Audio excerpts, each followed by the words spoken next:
உச்சநீதிமன்ற SID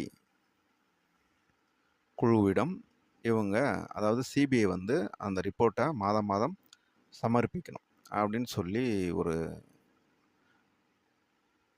order வந்து உச்சநீதிமன்றத்தால் போடப்பட்டது. இப்போ இந்த வழக்கு மெட்ராஸ் ஹைகோர்ட் அவங்க நியமித்த எஸ்ஐடி இருக்கு இல்லையா, அந்த எஸ்ஐடி டீம் வந்து விசாரணை செய்த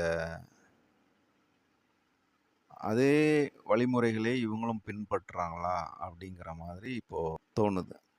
எப்படின்னா, இப்போது மெட்ராஸ் ஹைகோர்ட் வந்து நியமித்த அந்த எஸ்ஐடி குழு இருக்கு இல்லையா, அவங்க வந்து பார்த்திங்கன்னா எஃப்ஐஆர் வந்து யார் மேலே போடுறாங்கன்னா டிவிகே மேலே தான் போடுறாங்க.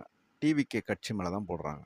அதாவது அந்த கட்சியுடைய மாவட்ட நிர்வாகி அவர்கள் மீதும் அதே போல் மாநில நிர்வாகிகள் மீதும் இந்த வழக்கு போடுறாங்க. அதாவது எஃப்ஐஆர் போடுறாங்க. இந்த வழக்கில் வந்து எஃப்ஐஆர் போடுறாங்க. டிவிகேவுடைய மாநில நிர்வாகிகளுடைய ஒரு 2 பேர் மேலே போடுறாங்க. அதே போல்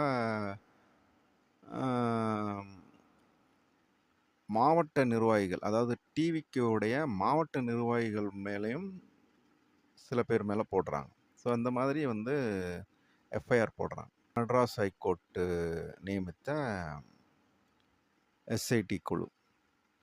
இப்போது உச்சநீதிமன்றம் வந்து ஒரு எஸ்ஐடி குழுவை அமைத்திருக்காங்க. அதன் கீழ் வந்து சிபிஐ வந்து விசாரிக்கிறாங்க. இப்போ அந்த சிபிஐ விசாரணை நடக்கும்போது அவங்களும் ஒரு எஃப்ஐஆர் போடுறாங்க. அவங்க யார் மேலே போடுறாங்கன்னா, அவங்களும் பார்த்தீங்கன்னா டிவிகே மேலே தான் போடுறாங்க அப்படின்னு தகவல் வந்திருக்கு. டிவிகேவுடைய மாவட்ட நிர்வாகிகள் சில பேர் மேலேயும் அதே போல் டிவிகேவுடைய மாநில நிர்வாகிகள் 2 பேர் மேலேயும் போடுறாங்க, வழக்கு போடுறாங்க. அதாவது 2 எஃப்ஐஆர்லேயும் மெயினாக இவங்க பேர் இருக்குது. யார் பேர்னா மாவட்ட நிர்வாகிகள் மதியழகன் அவர் பேர் இருக்குது. அதே போல் மாநில நிர்வாகிகள் புசி ஆனந்த் அவர்கள், அப்புறம் நிர்மல்குமார் அவர்கள், இவங்களுடைய பெயர்களும் இருக்குது. ஸோ இப்போ இந்த மாதிரி